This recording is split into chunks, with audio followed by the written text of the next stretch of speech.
So hello good morning, कैसे हो आप सब लोग। आज हम जिस टॉपिक पर बात करने के लिए बैठे हुए हैं यहाँ पर, that is the next concept of mechanical properties of fluid, जिसको बोला जाता है angle of contact. Text books के अंदर, नोट्स के अंदर आप लोगों ने इसके बारे में देखा होगा, थोड़ा बहुत इसके बारे में सीखने समझने को मिला है।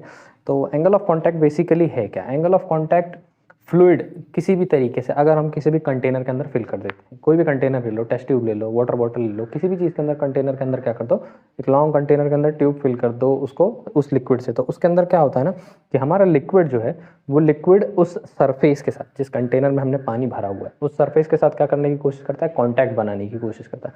ये कॉन्टैक्ट बनाने के समय पे जिस टाइप का एंगल वो उस कॉन्टैक्ट बनाते हुए मेंटेन करता है, उस टाइप के एंगल को हम क्या बोलना शुरू कर देते हैं, या फिर उस एंगल को हम मेजर करते हैं एक प्रोसेस, एक कंसेप्ट से, जिसको हम बोलना शुरू कर देते हैं एंगल ऑफ कॉन्टैक्ट। अगर एंगल ऑफ कॉन्टैक्ट को ऐसे समझने की कोशिश करें तो मैं अगर एक ट्यूब ही कंसिडर कर लेता हूँ और इसके अंदर मैं वाटर फिल कर दूँ, तो एक तरीके से वाटर क्या करता है, कुछ ऐसे टाइप का कॉन्टैक्ट बनाता है, और कहीं कहीं वाटर को देखा जाता है, या वाटर या फ्लूइड बोलना चाहिए एक्चुअली उसको, फ्लूइड को देखा जाता है कुछ इस टाइप का कॉन्टैक्ट बनाता है। ठीक है, ये दो टाइप के कॉन्टैक्ट हमको इसको देखने को मिलते हैं। हमको जो कॉन्टैक्ट रखना है वो टेंजेंशियली हमको देखना रहता है कि वो कैसा कॉन्टैक्ट बना रहा है इसके साथ। तो यहाँ पे इस केस में अगर मैं टेंजेंट ड्रॉ करने की कोशिश करूँ कर्व पे, तो मैं समझूंगा कि यहाँ पे एक एंगल बन रहा है, इसको मैं थीटा बोलने की कोशिश करूँगा। ये हमारे कंटेनर से इस टेंजेंट के बीच का एंगल हुआ, और इस केस में भी मैं यहाँ पे वो भी लिक्विड को कंसिडर करते हुए, लिक्विड के अंदर का, तो यहाँ पे भी देखने की कोशिश करूँगा, यहाँ पे भी एंगल क्या बन जाने वाला है, थीटा बन जाने वाला है। इस केस में जो एंगल बना हुआ है, इस केस में इस एंगल को बोला जाता है अक्यूट एंगल ऑफ कॉन्टैक्ट। इस केस में इसको बोला जाता है अक्यूट एंगल ऑफ कॉन्टैक्ट, और इस केस में इसको बोला जाता है ऑब्ट्यूस एंगल ऑफ कॉन्टैक्ट। दो टाइप का एंगल हमारा लिक्विड बनाता है, अक्यूट एंगल ऑफ कॉन्टैक्ट और ऑब्ट्यूस एंगल ऑफ कॉन्टैक्ट। एक और केस है, उसको जीरो एंगल बोला जाता है। जीरो के बारे में हम थोड़ी देर में पढ़ने वाले हैं, उस केस के अंदर कैसे कैसे काम करता है वो सारी बातें देखेंगे। इस केस के अंदर क्या होने वाला है, ये जो वाटर है ये क्या करेगा, this will wet the surface of the container, या फिर जिस भी सरफेस के ऊपर ये वाटर कॉन्टैक्ट बना रहा है उसको क्या करने की कोशिश करेगा, गीला करने की कोशिश करने लगता है। इस केस में does not wet the container, या फिर does not wet the surface, does not wet the surface. ठीक है, इस केस में एग्जाम्पल अगर मैं लेने की कोशिश करूँ तो ये हरकत कौन दिखाता है हमको, ये हमको दिखाता है हरकत वाटर। ये हरकत हमको कौन दिखाते हैं, मर्क्यूरी। मर्क्यूरी हमको ये टाइप का फिनोमेना दिखाता है, वाटर हमको इस टाइप का फिनोमेना दिखाता है। तो ये तो बेसिक्स हो गए। ये तो मैंने थोड़ी सी बात बता दी आप लोगों के, एंगल ऑफ कॉन्टैक्ट बना कैसे रहा है, किस टाइप से डेवलप होता है, और कितने टाइप्स हो सकते हैं। तो अक्यूट हो सकता है, ऑब्ट्यूस हो सकता है, वेट करेगा सरफेस को, वेट नहीं करने वाला, और वाटर इस टाइप का दिखाता है, और इस टाइप के अंदर मर्क्यूरी इस टाइप का इंटरफियरेंस या फिर इंटरफेस दिखाता है। तो मर्क्यूरी इस टाइप का इंटरफेस दिखाएगा, वाटर इस टाइप का इंटरफेस दिखाएगा। इसको जो शेप बना हुआ है, इस शेप को हम बोलना शुरू कर देते हैं कॉनकेव मेनिस्कस, सीयूएस। ठीक है, इसको हम क्या बोलना शुरू कर देते हैं, इस शेप को, जो ये शेप यहाँ पे इसने बनाकर रखा हुआ है, इस शेप को हम बोलना स्टार्ट कर देते हैं कॉनकेव मेनिस्कस।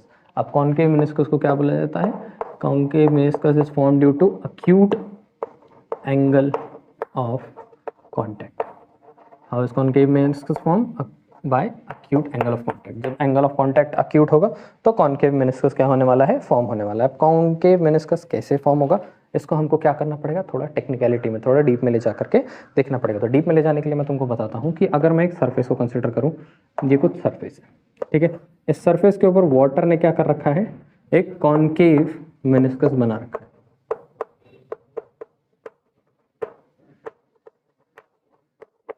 कॉनकेव मेनिस्कस बना के रखा हुआ है। ठीक है, अब कॉनकेव मेनिस्कस, कॉन्वेक्स मेनिस्कस किस तरीके से एक्ट कर रहे हैं, क्यों बन रहे हैं, कैसे काम कर रहे हैं, सारी बातें हम लोगों को इसके अंदर देखनी है। तो बड़े ध्यान से देखने की कोशिश करो कि ये जो कर्व है, इस कर्व को मैं क्या बना लेता हूँ, टेंजेंट बना लेता हूँ एक। ठीक है, ये कर्व क्या, ये कर्व है हमारे मेनिस्कस का। ये क्या है, कर्व के ऊपर मैंने क्या ड्रॉ कर लिया है, एक टेंजेंट ड्रॉ कर लिया।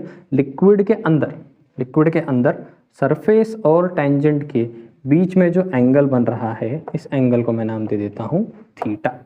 ठीक है, इस एंगल को मैं क्या नाम दे देता हूं, थीटा नाम दे देता हूं। ये जो फ्लूइड है, जिस भी तरह का लिक्विड है, ये लिक्विड किसी न किसी तरीके का एडहेसिव फोर्स दिखा रहा होगा।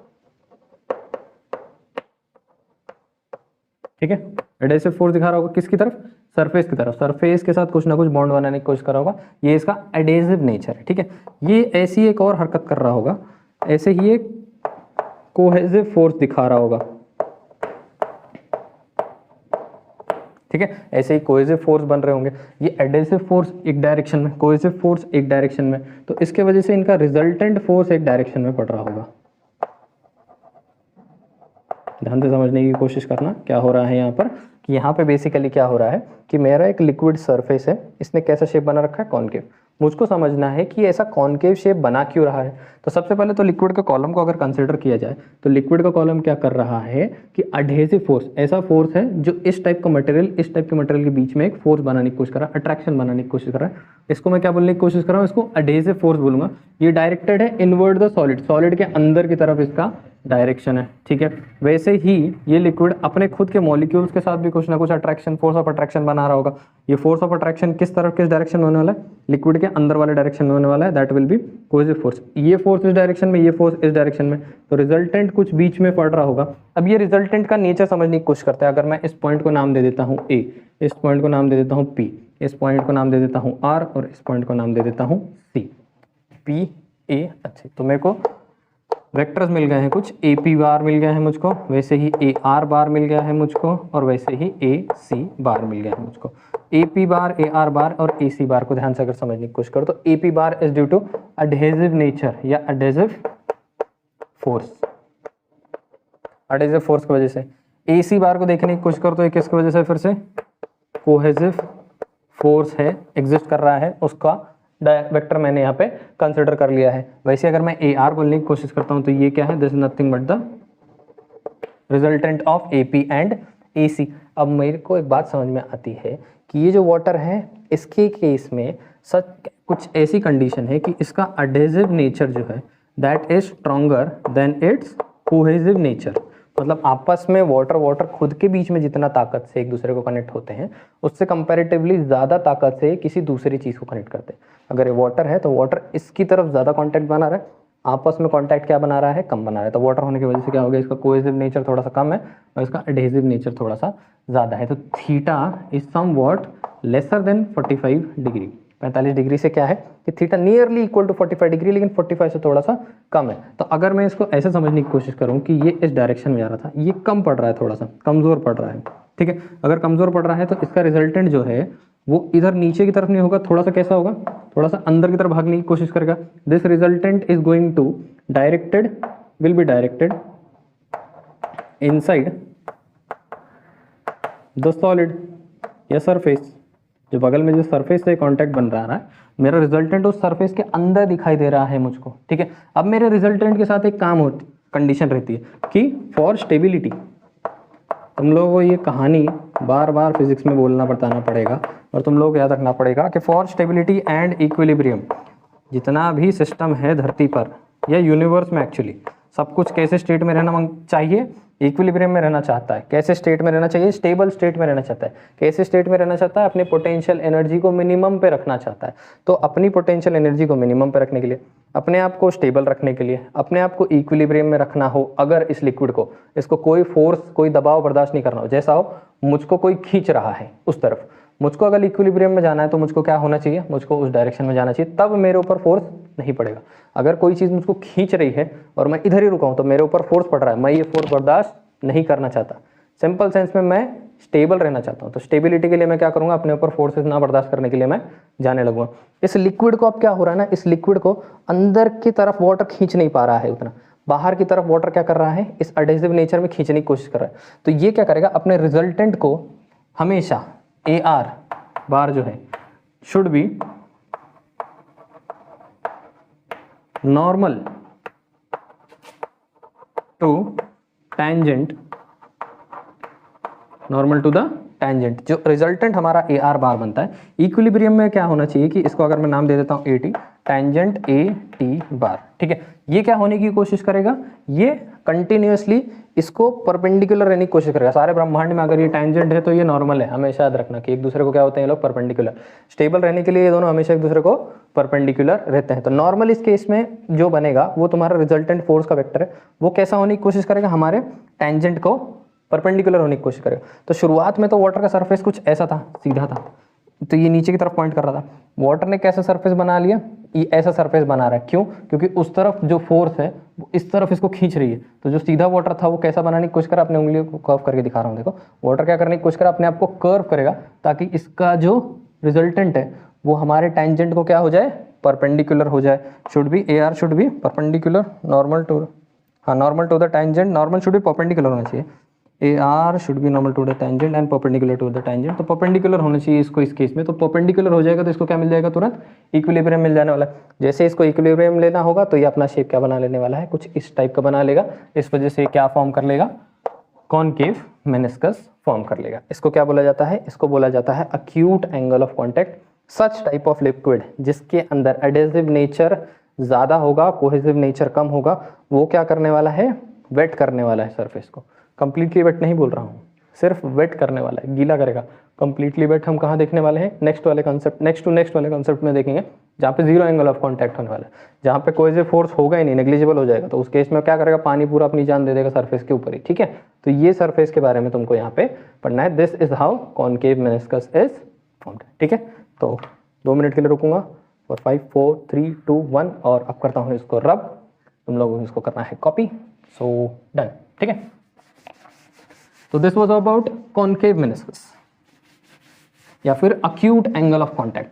अगर इसी कंसेप्ट से मैं तुमको ऑब्ट्यूज एंगल ऑफ कॉन्टैक्ट बताने की कोशिश करूं तो उसको मैं बोलना शुरू कर दूंगा कॉन्वेक्स मेनिस्कस, या फिर इसको क्या बोलूंगा, obtuse angle of contact.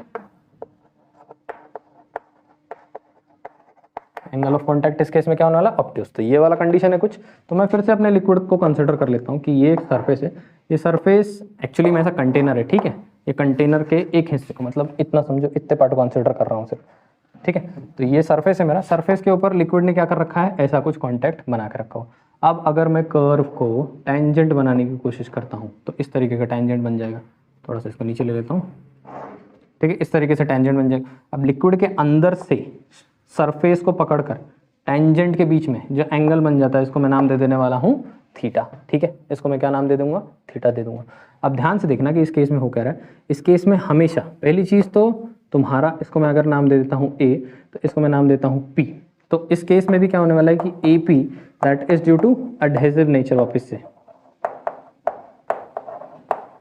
Vector of adhesive force AP, ये हमेशा ऐसा ही रहेगा। इस केस में भी तुम लोगों ने देखा कि ऐसा ही था, इस केस में भी तुम देखोगे कि ये ऐसा ही रहता है, इसको कुछ नहीं होता। ये directed inside the surface, surface को परपेंडिकुलर ही हमेशा दिखाया हुआ होता है। ठीक है, इस केस में टेंजेंट ये इधर जा रहा है, तो इसको मैं नाम दे देता हूँ AT। ठीक है, इसको मैंने क्या नाम दे दिया है, इसको मैंने नाम दे दिया है AT। करेक्ट है। ठीक है, अब इस केस में क्या हो रहा है कि इस केस में ये जो सरफेस है, ये सरफेस कुछ ऐसा एडहेसिव नेचर दिखा रहा है, इसको सॉरी कोहेसिव नेचर दिखा रहा है। तो इस केस में मैं AC लिख देता हूँ कि AC bar is due to cohesive nature, cohesive force of liquid. ठीक है, अब इसकी वजह से क्या डेवलप होने वाला है, रिजल्टेंट डेवलप होएगा। रिजल्टेंट को मैं बोल देता हूँ AR बार। ठीक है, AR bar, this is the resultant. ठीक है, रिजल्टेंट बन गया। अब इस केस में ध्यान से देखने की कोशिश करो कि उन सब केसेस के अंदर क्या हो रहा था। उन सब केसेस के अंदर तुम लोग ध्यान से सही, उन सब केसेस के अंदर तुम लोग देखते थे कि AP bar was stronger and AC bar was weaker. इस केस में क्या हो जाता है, उल्टा हो जाता है। इस केस में AC bar is stronger than AP बार। इसका मतलब क्या है कि ये जो भी फ्लूइड मैंने ले रखा है, ये फ्लूइड जो कोहेसिव नेचर है, इसका आपस में पकड़ बना के रखने वाला जो नेचर है, बाहर के लोगों से पकड़ बनाने वाले नेचर से क्या है, थोड़ा सा वीक है। मतलब इस लिक्विड को अगर मैं हाथ पे लूंगा तो अपने आप को पकड़ के रखेगा, मेरे हाथ को पकड़ने की कोशिश नहीं करेगा। इस सरफेस को टच कराऊंगा तो आपस में ही रहेगा, इस सरफेस को टच नहीं करने वाला। तो इसका कोहेसिव नेचर, खुद के साथ रहने वाला नेचर, इसका सॉलिट्यूड जो है स्ट्रॉन्गर है compare to its outer nature. बाहर की चीज़ों को ये टच करने वाला नहीं है। अगर वैसी कंडीशन बन जाती है तो इन सब का रिजल्टेंट जो AR बार है, ठीक है, AR बार जो रिजल्टेंट है, that will lie outside the surface. पिछले केस में क्या देखा तुम लोगों ने पिछले केस में तुम लोगों ने देखा कि ये जो आर बार था ये कहाँ था, ये सरफेस के अंदर जाने की कोशिश कर रहा था। सीधी भाषा में इसकी तरफ अट्रैक्शन ज्यादा था और खुद की तरफ अट्रैक्शन कम था। इस पे ध्यान ज्यादा था, खुद पे ध्यान कम था। इस लिक्विड का क्या केस है, इसका खुद पे ध्यान ज्यादा है। सो वापस से वही कंडीशन बन गई फॉर इक्विलिब्रियम एंड स्टेबिलिटी। अपने आप को इक्विलिब्रियम में रखने के लिए और अपने पूरे फ्लूइड को स्टेबिलिटी में, इक्विलिब्रियम में मेंटेन करने के लिए ये क्या करेगा, फिर से A R will be normal to tangent A T bar. ठीक है, तो ए टी बार जो मेरा टेंजेंट है, इस टेंजेंट को ये क्या होने की कोशिश करेगा, नॉर्मल होने की कोशिश करेगा, परपेंडिकुलर बोल सकते हो, परपेंडिकुलर होने की कोशिश करेगा। जब इसको परपेंडिकुलर होने की कोशिश में क्या करेगा कि ये सरफेस के अंदर जाने के बजाय सरफेस के बाहर के डायरेक्शन के अंदर अपना डायरेक्शन सेट कर लेगा। वेक्टर है, बाहर की तरफ सेट कर लेगा। तो बाहर की तरफ रिजल्टेंट पड़ रहा है तो रिजल्टेंट फोर्स इस डायरेक्शन में है, resultant force is directed inside the liquid. In that case, resultant force was directed in the surface of the container। जो बगल में कंटेनर था, कंटेनर के सरफेस के अंदर जा रहा था रिजल्टेंट। इस केस में रिजल्टेंट लिक्विड के अंदर ही आ रहा है, thus forms a convex meniscus। कैसा मेनिस्कस बना लेता है, कॉन्वेक्स मेनिस्कस बना लेता है। बाहर की तरफ नहीं चिपकने की कोशिश करता, ऊपर नहीं चढ़ने की कोशिश करता, आपस में ही सिकुड़ने की कोशिश करने लगता है, श्रिंक होने की कोशिश करने लगता है, सरफेस एरिया फिर से कम करने की कोशिश करना शुरू कर देता है।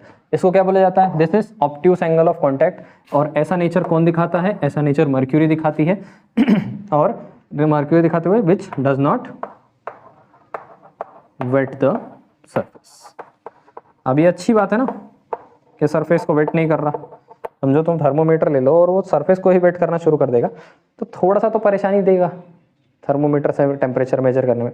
अभी नहीं कंडीशन वैसी दिखा रहा है तो ये अच्छा है, इसको प्रैक्टिकली कहीं ना कहीं यूज़ कर सकते हैं, थर्मोमीटर्स में यूज़ करें। मर्क्यूरी थोड़ा सा जहरीला है, इसके लिए तुमको मैं दिखा नहीं सकता कैसे काम करता है, पर वाटर वगैरह के साथ में तुमको दिखाने की कोशिश करूँगा how it works and how it is. So this was concave meniscus and this was obtuse angle of contact, that was acute angle of contact.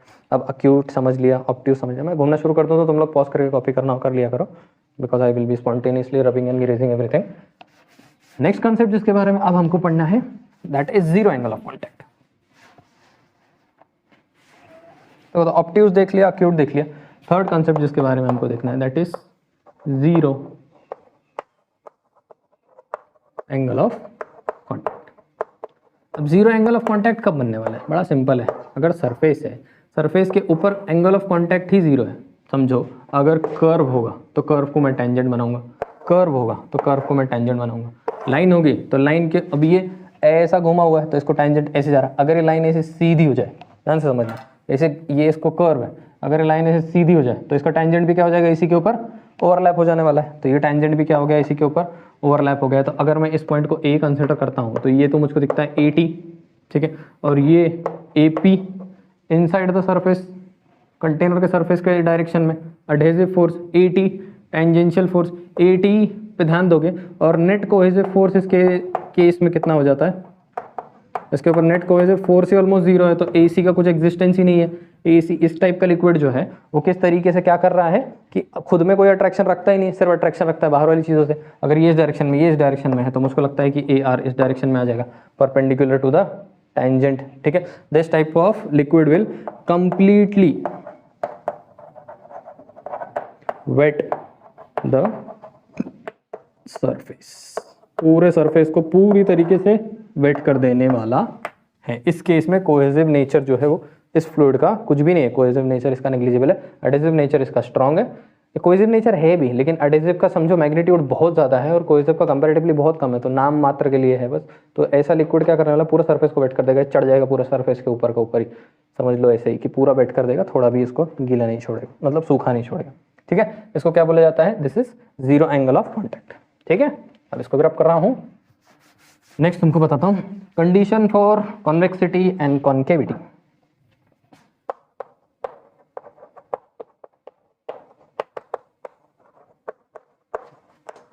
Convexity and concavity, तो कौन सी ऐसी कंडीशन है जिसको ध्यान में रखते हुए हम क्या कर सकते हैं, कॉन्केविटी और कॉन्वेक्सिटी को थोड़ा कंडीशन देने की कोशिश कर सकते हैं। ऐसा ध्यान में रखने की कोशिश करो या फिर समझने की कोशिश करो कि अगर एक लिक्विड ले भी लिया है तुमने कुछ ऐसे शेप का, तो इसका क्या है ना कि इसका ये जो सरफेस है जो कोहेसिव नेचर दिखाता है, ये कितने एंगल पे समझ लो 45 से अगर कम है, समझो इसका एंगल 45 से कम है, तो हमारा जो कुछ भी ए आर बार होगा वो अंदर जाने की कोशिश करने लगेगा, सरफेस के अंदर एंटर करने की कोशिश करने लगेगा। ठीक है, अगर ये डॉट 45 के ऊपर बैठ जाता है और जैसे ही 45 से बाहर आता है वैसे ही मेनिस्कस कैसा शेप बनाना शुरू कर देता है, जैसे ही एंगल ऑफ कॉन्टैक्ट जो है वो 45 डिग्री से क्या होना शुरू हो जाए, थोड़ा सा ज़्यादा होना शुरू हो जाए, वैसे ही ये किस में जाना शुरू कर देगा, ऑब्ट्यूस में जाना स्टार्ट कर देगा। ठीक है, जैसे ही ये 45 से कम हो जाएगा वैसे ही वो किसके अंदर जाना स्टार्ट कर देता है, अक्यूट में जाना स्टार्ट कर देता है। ये बात हमको समझ में आती है, तो इसको मैं नाम दे देता हूँ ए टी और ये वेक्टर हो जाएगा ए सी। तो यहाँ पे एक ध्यान से देखने की कोशिश करोगे कि अगर मैं इसको ऐसे ऐसे ऐसे ऐसे ऐसे ऐसे करके ड्रॉ कर लूँ, ऐसे बात समझ लो, तो ये एक राइट एंगल ट्रायंगल बन जाएगा, this will be equal to this, और ये एंगल अगर 90 डिग्री है तो ये ऑटोमेटिकली क्या हो जाने वाला है 45, और this angle will be also equal to 45। अगर इन दोनों बातों को मैं कंसिडर करके यहाँ पर डाल देता हूँ तो मुझको एक बात समझ में आती है कि A P bar is A C bar divided by √2। अगर ए पी बार ग्रेटर हो जाए ए सी डिवाइडेड बाय √2 से, तो ऐसे में क्या हो जाने वाला है, ऐसे में ए पी बार ये स्ट्रांग हो जाए इससे, A P bar is greater than A P A C by √2 वाली कंडीशन अगर बन जाती है, तो इस केस में एंगल ऑफ कॉन्टैक्ट कैसा बनना शुरू हो जाएगा, अक्यूट एंगल ऑफ कॉन्टैक्ट हो जाएगा। ठीक है, और सेकंड केस में कभी ऐसा होगा कि A P bar smaller than A C divide by √2, तो ए सी तुम्हारा लगता है तुमको स्ट्रॉन्गर पड़ गया है, ए सी अगर स्ट्रॉन्ग हो गया है तो इस केस में क्या हो जाने वाला है, ऑब्ट्यूस एंगल बना लेगा, ऑब्ट्यूस एंगल ऑफ कॉन्टैक्ट बना लेने वाला है। कैसा एंगल ऑफ बना रहा है, ऑब्ट्यूस एंगल बना रहा है, ऑब्ट्यूस एंगल ऑफ कॉन्टैक्ट बनाने की कोशिश कर रहा है। तो ये कंसेप्ट है एंगल ऑफ कॉन्टैक्ट के बारे में। ठीक है, अब आप लोगों को इसको देखना है, कॉपी करना है, और हम चलेंगे नेक्स्ट वाले कंसेप्ट के ऊपर। चलिए फिर नेक्स्ट वाले कंसेप्ट की तरफ चलते हैं। नेक्स्ट वाले कंसेप्ट का नाम है shape of liquid drop on a solid surface. तो एक सॉलिड का सरफेस ले लो, उसके ऊपर एक ड्रॉप फेंक दो, तो ड्रॉप के भी ऐसा वेराइटी ऑफ शेप बन जाते हैं। अब वो शेप कैसे बनते हैं, क्यों बनते हैं, ये चीज़ को अब हमको देखना है। तो इसको रब कर लेते हैं।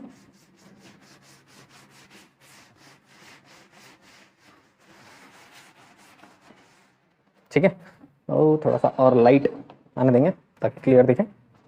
करेक्ट, देखते हैं फिर क्या कंडीशन हो रही है। हम पढ़ने वाले हैं shape of liquid drop on a solid surface. Shape of a liquid drop on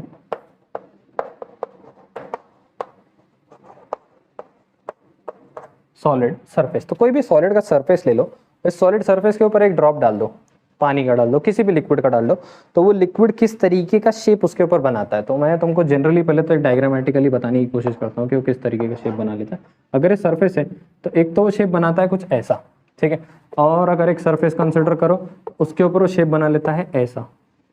मुझको लगता है ये टाइप का शेप वाला जो लिक्विड है वो ज़्यादा वेट करने वाला है सरफेस को। ये टाइप का जो सरफेस है या फिर ये टाइप का जो शेप है इस सरफेस के ऊपर, ये क्या करने वाला है, थोड़ा सा कम इस चीज़ को एंटरटेन करने वाला है। ठीक है, तो यहाँ पे क्या हो रहा है कि एक स्मॉल अमाउंट ऑफ ड्रॉप जो है किसी भी प्लेन के ऊपर अगर तुम लोगों ने डाल दिया है, तो यहाँ पे मुझको लगता है कि 3 सरफेस है। एक तो मुझको लगता है कि एक सॉलिड सरफेस है, फिर मुझको लगता है कि एक लिक्विड सरफेस है, और उसके बाद मुझको लगता है कि एयर भी है। इसके अंदर से एयर एंड लिक्विड जो है वो फ्लूइड है। सबसे पहली बात, एयर और लिक्विड कैसे, एयर और लिक्विड क्या है, फ्लूइड है। सॉलिड के साथ लिक्विड ने क्या बना रखा है, कांटेक्ट बना के रखा है। एयर ने भी सॉलिड के साथ क्या बना के रखा हुआ है, कांटेक्ट बनाकर रखा हुआ है। इतने कांटेक्ट तो यहाँ पे मुझको बने हुए दिखाई दे रहे हैं। ठीक है, अब ये कांटेक्ट के साथ सीन क्या है कि अगर लिक्विड है, ठीक है, तो ये लिक्विड क्या करेगा, किसी न किसी तरीके से सरफेस टेंशन बना ही रहा होगा इन दोनों के साथ। क्योंकि सरफेस टेंशन का कंसेप्ट याद करने की कोशिश करोगे तो सरफेस फिल्म की कहानी, उसके अंदर मॉलिक्यूल, उसका स्फीयर ऑफ इन्फ्लुएंस बाहर जा रहा है, एडेसिव फोर्सेस, कोहेसिव फोर्सेस, ऐसे छोटी छोटी कहानी थी जो तुम लोगों ने सरफेस टेंशन के वाले वीडियो के अंदर देखी होगी।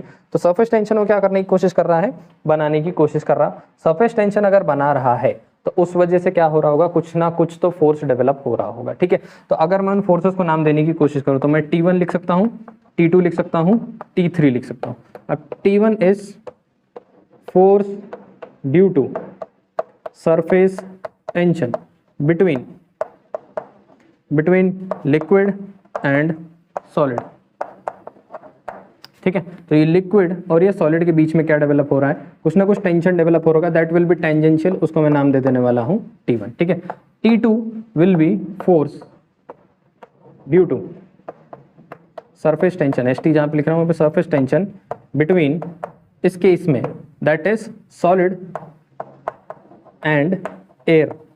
एयर भी तो एक फ्लूइड है, ये फ्लूइड भी इधर कुछ ना कुछ सरफेस टेंशन डेवलप ही कर रहा होगा। ठीक है, यहां पे भी क्या हो रहा होगा, force due to surface tension between liquid and air, liquid and air. तो एयर और लिक्विड के बीच में सरफेस टेंशन जो कुछ भी बन रहा है उसको हम रिप्रेजेंट करने वाले हैं किससे, T3 से रिप्रेजेंट करने की कोशिश करेंगे। अगर उस T3 को डिनोट करने की कोशिश करूं तो मुझको लगता है कि that will be again tangential to the surface, this is also tangential to the surface T2, this is also tangential to the surface T1।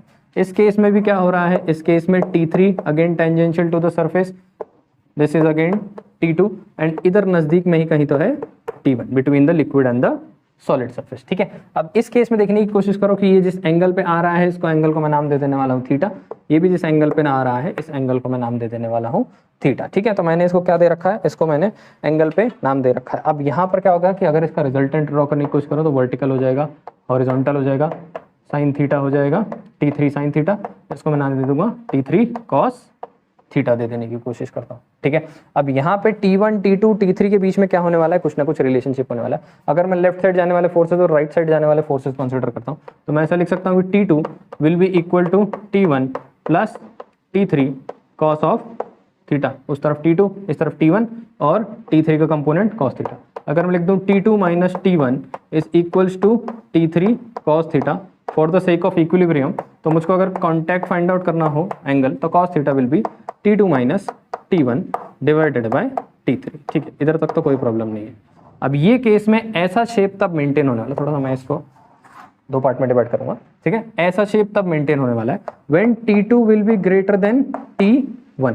T2 if is greater then T1, इसका पुल इस तरफ टेंशन ज्यादा है, इस तरफ tension कम है, तो T3 and this will collapse and theta will be acute. Theta इस केस में क्या हो जाने वाला है, अक्यूट हो जाने वाला है। ठीक है, ये बात याद रखना है। उसके बाद T2 माइनस T1 का जो डिफरेंस है that should be smaller than T3। अगर T2 माइनस T1 का difference is smaller than T3 तो इस टाइप की कंडीशन हमको वहां पे देखने को मिलेगी। तो एंगल ऑफ कॉन्टैक्ट इस केस में क्या हो जाने वाला है, पॉजिटिव हो जाएगा, और एंगल ऑफ कॉन्टैक्ट मेरा इस केस में क्या हो जाने वाला है, should be smaller and it will be acute. अब दूसरे केस में क्या हो जाएगा, समझो कभी ना कभी क्या हो जाएगा कि T2 विल बी ग्रेटर, तो इस केस में वो ऐसी कंडीशन हमको देखने को मिलेगी कि T2 will be greater than T1, still T2 minus T1, इन दोनों का जो फर्क है should be smaller than T3। सही है, इस केस में भी जो मेरा थीटा बन जाएगा वो थीटा विल बी मेरा बन जाने वाला है ऑप्टियूस हो जाने वाला है। इस केस में मेरा थीटा क्या हो जाने वाला है, ऑप्टियूस हो जाने वाला। तो फर्स्ट केस में जब T2 is greater then T1, T2 ज्यादा स्ट्रॉन्गर है इस केस में, तो ऐसा कुछ कंडीशन बन जाने वाला है। कहीं ऐसी कंडीशन हो जाए, कभी ऐसी कंडीशन हो जाए कि T2 बन जाए इक्वल टू T1, तो उस केस में cos थीटा की वैल्यू को कितना होना पड़ेगा पता है, cos थीटा की वैल्यू को होना पड़ेगा 1, उसके लिए थीटा की वैल्यू को हो जाना पड़ेगा 0। ठीक है, उस केस में ये थर्ड कंडीशन बन रही है हमारी, ये हमारी सेकंड कंडीशन थी। इस केस में क्या हो जाना पड़ेगा, थीटा को कितना हो जाना पड़ेगा, थीटा को बन जाना पड़ेगा 0। थीटा अगर 0 होएगा तभी ये कंडीशन हो पाएगी जहां पे T2 और T1 क्या हो जाने वाले हैं, 0 हो जाने वाले हैं। और कभी एक फोर्थ कंडीशन ऐसी भी हो सकती है जिसके अंदर T3 अगर ग्रेटर हो जाए T2 माइनस T1 के, तो drop will not be formed. Drop जो है हमारा वो फॉर्मेशन लेगा ही नहीं। अगर T3 जो है दैट बिकम्स ग्रेटर या स्मॉलर देन, स्मॉलर लिखा ना मैंने, रुक जा वापस से वही कर दिया।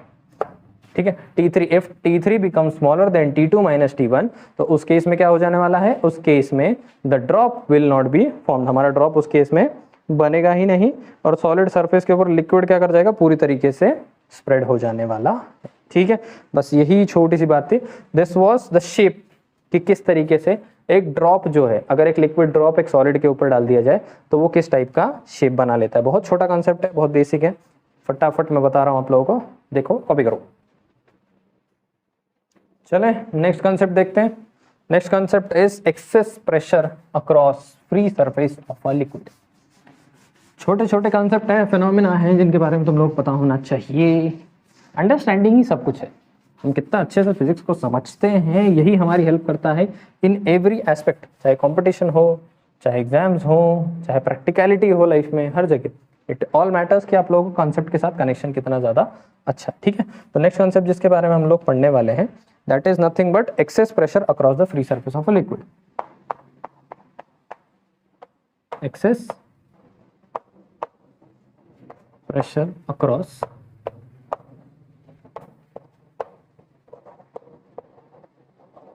Of liquid. अब ये जो कंसेप्ट है, ये कंसेप्ट निकलता बेसिकली किस वजह से है? दो चीज़ों की वजह से। ये हरकत हम जो भी अभी देखने वाले हैं, इनके ऊपर जो फैक्टर्स हैं जो रूल कर रहे हैं, तो पहला फैक्टर तो है एटमॉस्फेरिक प्रेशर। एटमॉस्फेरिक प्रेशर कुछ ना कुछ यहाँ पे करने वाला है। ठीक है, सेकेंड फैक्टर जो है that is shape of surface. थोड़ी देर के लिए अपन क्या कंसिडर कर सकते हैं? सरफेस टेंशन भी कंसिडर कर लेते हैं। Surface tension and its force. ठीक है, सरफेस टेंशन और उसकी फोर्स। अब शेप तीन तरीके से हो सकते हैं। एक तो हमारा लिक्विड ऐसा मैं कोई कंसिडर कर लेता हूँ जो एकदम प्लेन बैठा हुआ है। ठीक है, ऐसा मैं कंसिडर कर लेता हूँ। एक लिक्विड में कंसिडर कर लेता हूँ जो एक सर्टेन शेप बना के बैठेगा, कॉनकेव शेप बना लेगा। ठीक है, और एक लिक्विड में ऐसा कंसिडर कर लेता हूँ जो कैसा शेप बनाने लेने वाला है? कॉन्वेक्स शेप बना लेने वाला है। ठीक है, अब यहाँ पे तीनों के ऊपर सबसे पहले तो कुछ ना कुछ फोर्स पड़ रहा होगा ड्यू टू प्रेशर। इसको मैं नाम दे देता हूँ F। बाहर से प्रेशर पड़ रहा है ना, तो इसको आउटसाइड का प्रेशर है F। प्रेशर प्रोड्यूस कर रहा होगा कुछ ना कुछ फोर्स रिजल्ट के वजह से, फोर्स के रिजल्ट की वजह से प्रेशर पड़ रहा है, उसको मैं F0 या F आउटसाइड बोल सकता हूँ, इसको भी F आउटसाइड बोल सकता हूँ। ठीक है, इधर मैं पॉइंट A कंसिडर कर लेता हूँ बाहर में, और इधर मैं पॉइंट कंसिडर कर लेता हूँ B बाहर। ठीक है, यहाँ पे भी एक प्रेशर कंसिडर करता हूँ, एक point consider out just outside the surface, just inside the surface, just outside the surface और जस्ट इनसाइड द सरफेस। अब ये पॉइंट ए और पॉइंट बी यहाँ मैंने थोड़ी दूरी दूरी पे दिखाए हुए हैं, लेकिन एक्चुअल में सरफेस को ध्यान से देखोगे तो ये लोग एक ही लेवल पे हैं। ऑलमोस्ट इन दोनों के बीच का जो गैप है वो नेग्लिजिबल है, कुछ मात्र। इन लोगों का जो वॉट लेवल है वो लेवल कैसा रहने वाला है? सेम। अगर मैं बी को डीप लेके जाऊंगा तो सरफेस में अंदर जाने लगूंगा तो रो एच जी वाला रूल काम करना स्टार्ट कर देगा, प्रेशर में हाइट के हिसाब से डिफरेंस आना शुरू हो जाएगी। ठीक है, अब सरफेस टेंशन का जो फोर्स है दैट इज टेंजेंशियल। ठीक है, तो इसको मैं फोर्स एफ ए, छोटा वाला एफ ए, इधर इस तरफ एफ ए ऐसे नाम दे देता हूँ। ये क्या कर रहा है? टेंजेंट, सॉरी एक ही डायरेक्शन हो जाएंगे दोनों। इन दोनों डायरेक्शंस के अंदर मैं कंसिडर कर लेता हूँ, ये दोनों क्या कर रहे हैं? जनरली काम कर रहे हैं। ये टेंजेंशियल फोर्स है जो इस तरफ काम कर रहा है। जो तुम्हारे बुक्स के अंदर इसको एफ टी बताया गया है, तो तुम लोग कंफ्यूज ना हो इसके लिए इसको मैं क्या कर देता हूँ? एफ टी ही लिख देता हूँ। ठीक है, अब इस केस में कर्व को देखो ध्यान से। एक तो ये फोर्स ऐसे नीचे की तरफ बढ़ रहा है, ठीक है, और यहाँ पे भी ये फोर्स कैसा पड़ रहा है? नीचे की तरफ पड़ रहा है।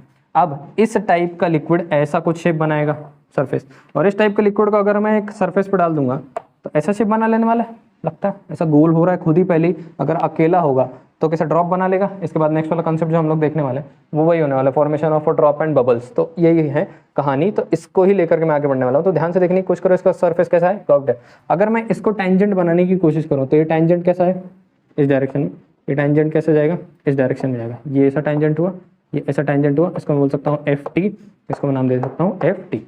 इसको मैं टेंजेंट बनाने की कोशिश करूँगा तो कर्व को तो ये ऐसे डायरेक्शन में जाएगा, और ये टेंजेंट ड्रॉ करने की कोशिश करूँगा तो ऐसे डायरेक्शन में जाएगा एफ टी, और यहाँ पे भी क्या डाल दे रहा हूँ मैं? F T. दोनों डायरेक्शन मैंने डाल दिया। ठीक है, अब ये जो टेंजेंट है, sorry downwards, sorry inside the liquid. ठीक है, अगर मैं इस ध्यान से देखने की कोशिश करता हूँ इस चीज़ को, तो मुझको लगता है कि ये फोर्स कैसे जा रहा है?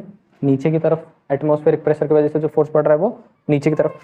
लिक्विड जो फोर्स प्रोड्यूस कर रहा है टेंशन का, दैट इज आउटवर्ड, बाहर की तरफ फोर्स है। लिक्विड के अंदर की तरफ फोर्स नहीं है, लिक्विड से बाहर की तरफ फोर्स है। तो ये दोनों फोर्सेस एक दूसरे को क्या हो जा रहे हैं? अपोजिंग नेचर है। तो यहाँ पर अगर मैं देखने की कोशिश करता हूँ तो फोर्स, या फिर ऐसा मैं लिखता हूँ pressure outside is higher than pressure inside. यहाँ पे अंदर की तरफ जो प्रेशर है वो कम है और बाहर की तरफ जो प्रेशर है वो ज़्यादा है, क्योंकि टेंजेंशियली जो प्रेशर और फोर्स भी प्रोड्यूस हो रहा है उसका टेंजेंशियल डायरेक्शंस कैसे हैं? आउटवर्ड डायरेक्टेड है। इस केस में क्या हो रहा है कि उल्टा हो जा रहा है। यहाँ पे pressure outside is lower than pressure inside. तो यहाँ पे मुझको समझ में आती है एक बात कि pressure at point B is greater than pressure at point A, और दोनों के बीच का जो प्रेशर डिफरेंस है that is P B minus P A, या फिर P inside minus P outside. और इसी कॉन्सेप्ट को यूज़ करके हमको अब क्या करना है, अगले नेक्स्ट कॉन्सेप्ट की बात करना है। वो कॉन्सेप्ट जो हमको मदद करने वाला है ये समझने में कि ड्रॉप्स का फॉर्मेशन कैसे होता है।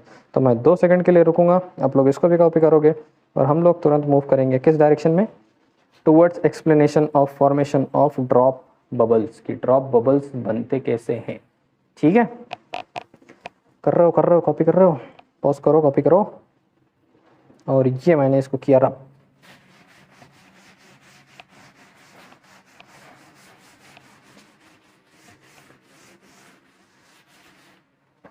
ठीक है, देखें देखते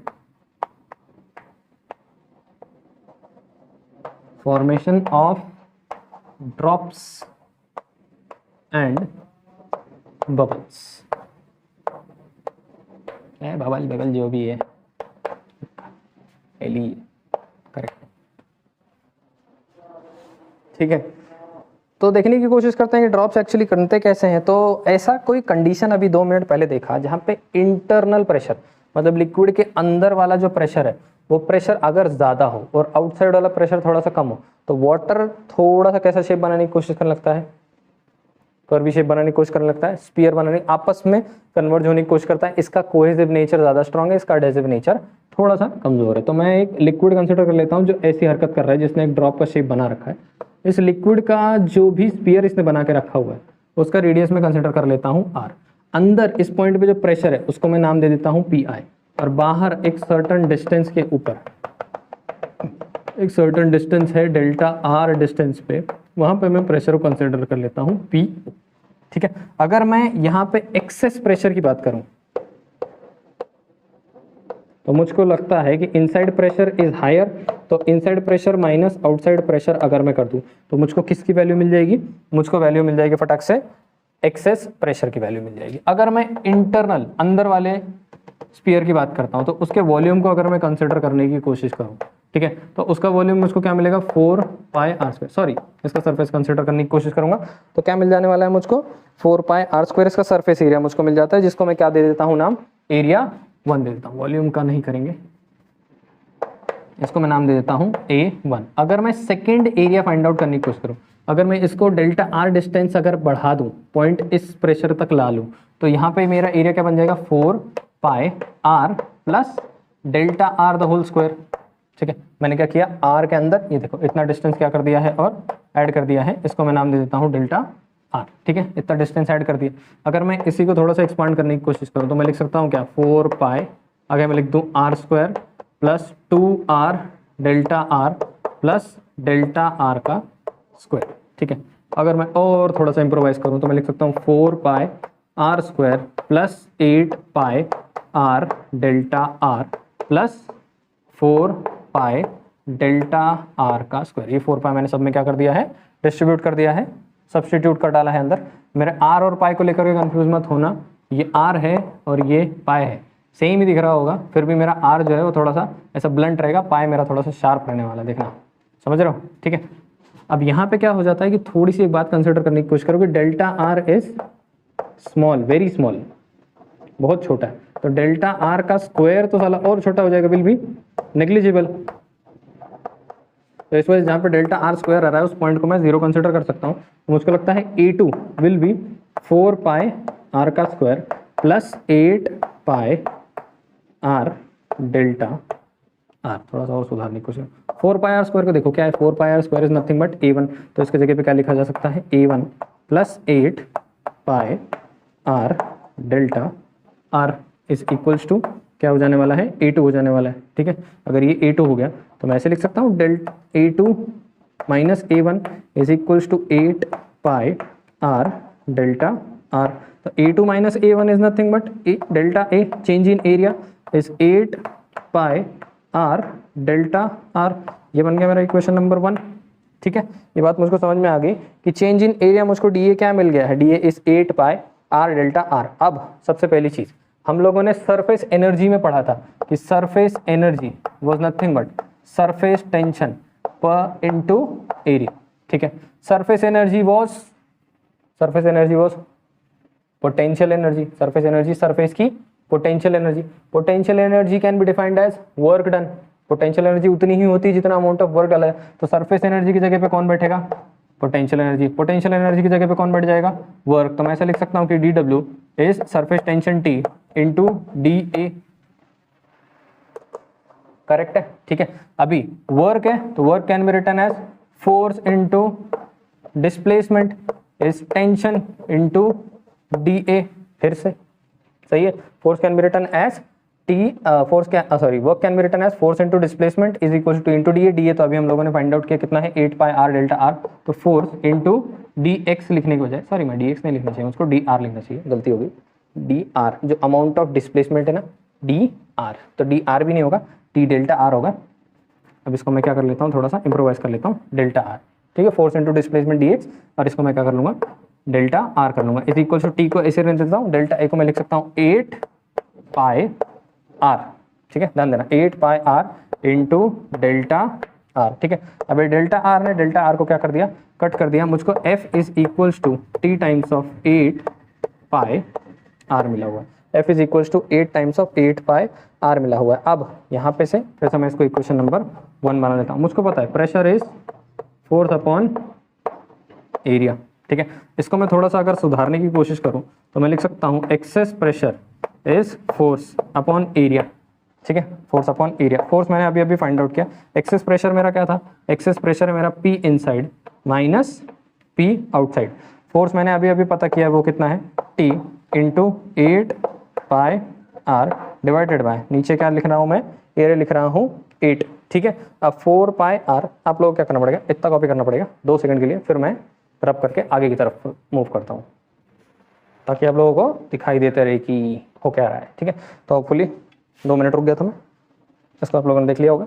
इतना पार्ट में क्या कर देता हूँ, रब कर देता हूँ थोड़ा सा ताकि इजीली आप लोगों को समझा सकूँ, ठीक है। अब यहाँ पे देखना है P inside minus P outside will be equal to T into 8 pi R divided by area बोलता है, एरिया के 4 पाई R स्क्वायर हो जाएगा, ठीक है। ये R ये स्क्वायर को काट देने वाला है, ये पाई को काट देगा, 4 1 जा 4 2 जा, ऊपर क्या बच गया, ऊपर बच गया है 2T divided by R is equals to P inside minus P outside. ये इक्वेशन जो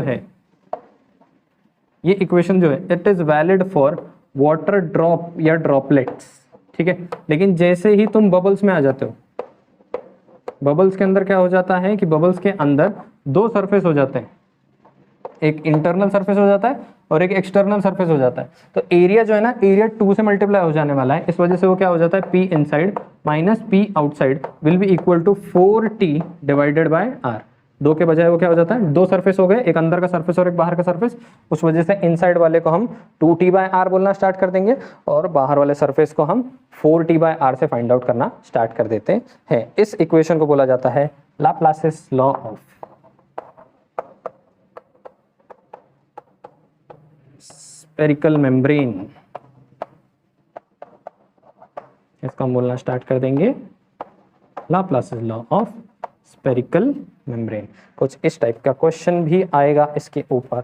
तो क्वेश्चन किस टाइप का आने वाला है, अब बारी आ गई है वो देखने की। आप लोग इसको करोगे कॉपी, तब तक क्वेश्चन आ जाएगा आपकी स्क्रीन पे, जो बोल रहा है What should be the diameter of a water droplet so that the excess pressure inside is 80 Newton meter square and surface tension of the water is 7.27 into 10 raised to minus 2। ठीक है, तो हमको कुछ चीजें बताई हुई हैं, मैं रब कर रहा हूँ, ठीक है, कॉपी कर लेना है।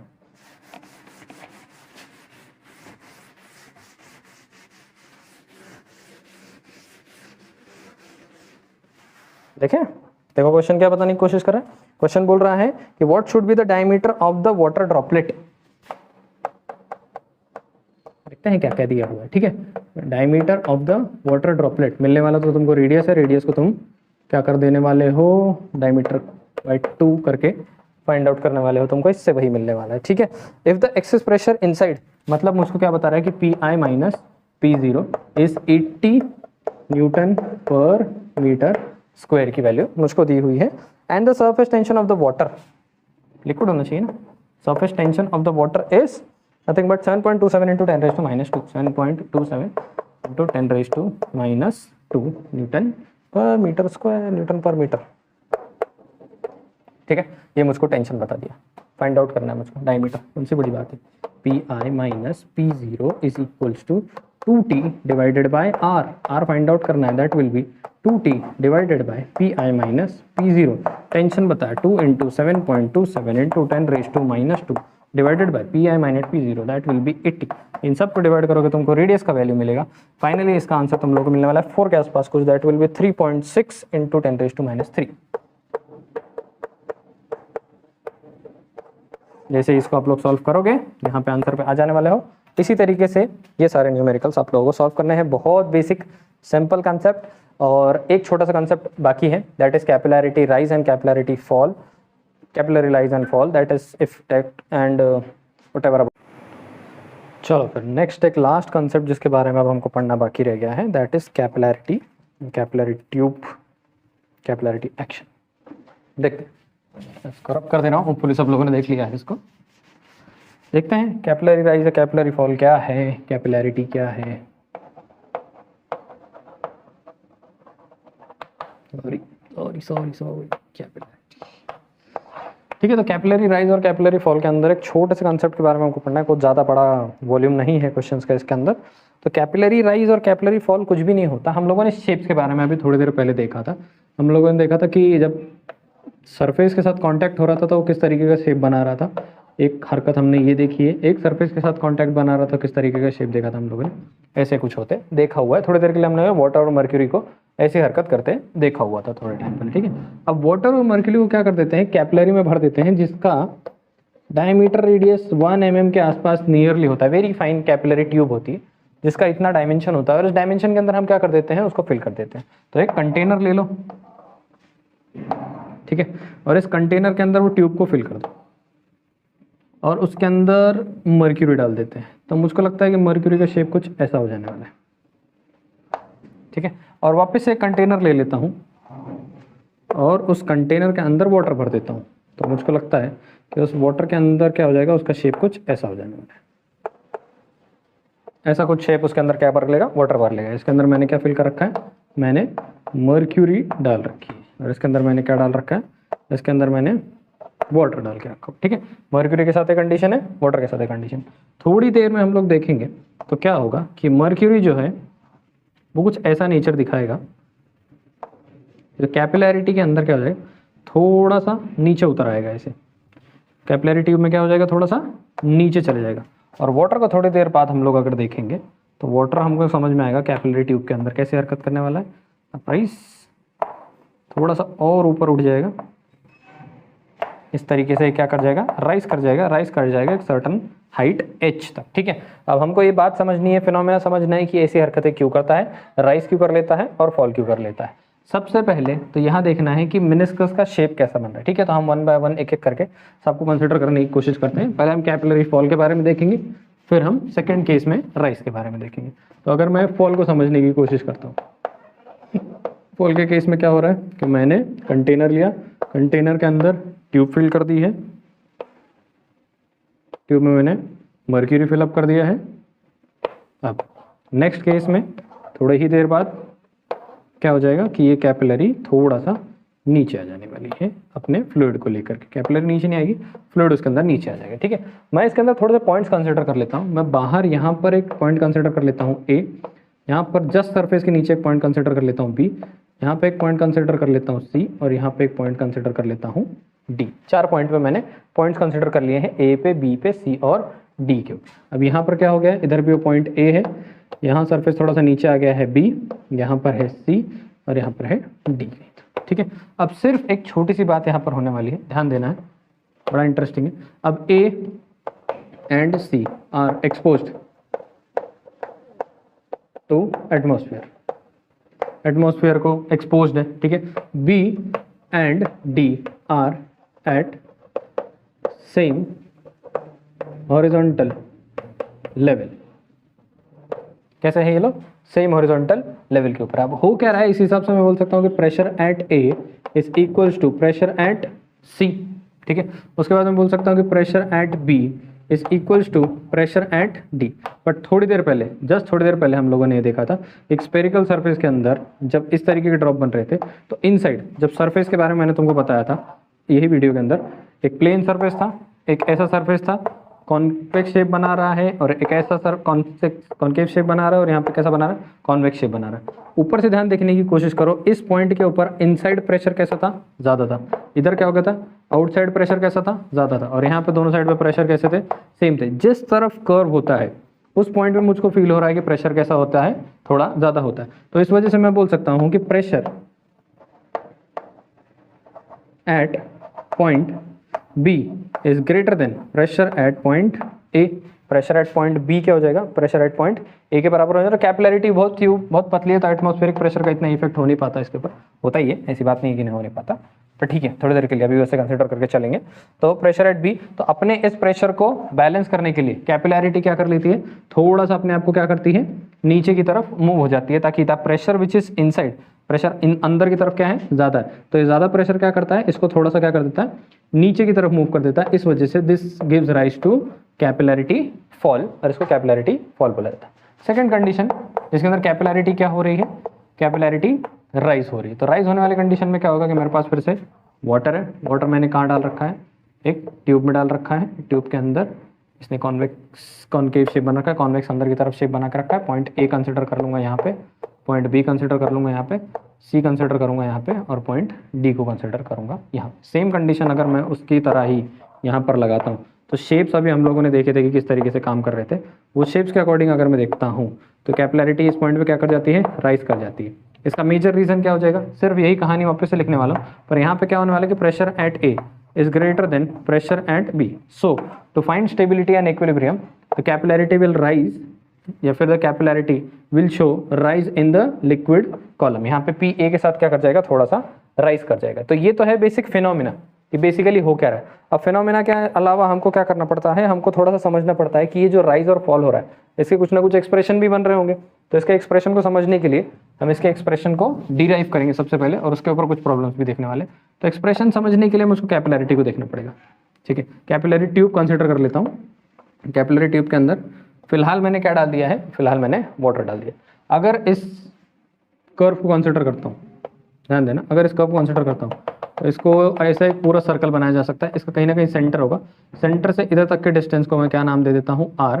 और इस कैपिलरी ट्यूब का जो डिस्टेंस है, सॉरी जो रेडियस है, उसको मैं नाम दे देता हूँ स्मॉल r, ठीक है। इसको अगर मैं टेंजेंट बनाने की कोशिश करूँ तो यहाँ पे एंगल आ जाएगा थीटा, सेम एंगल यहाँ पे भी इंटरप्रेट हो जाने वाला है थीटा। तुम जैसे इसको डिराइव करते आगे की तरफ चलोगे, एंगल तुमको वहाँ पर भी क्या मिल जाने वाला है, थीटा मिल जाने वाला है। हमने थोड़ी देर पहले देखा था कि pressure inside minus pressure outside is equals to 2T by R।